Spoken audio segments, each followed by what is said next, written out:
Iwe kwa kila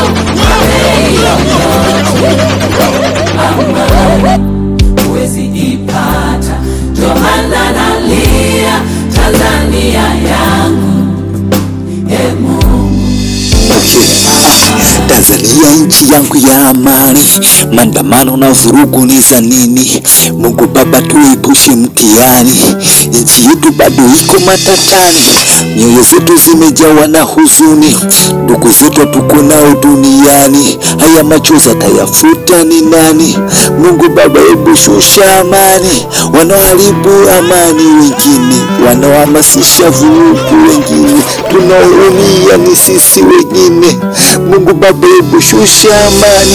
Iwe kwa kila, kwa bei yoyote, amani huwezi ipata, ndio maana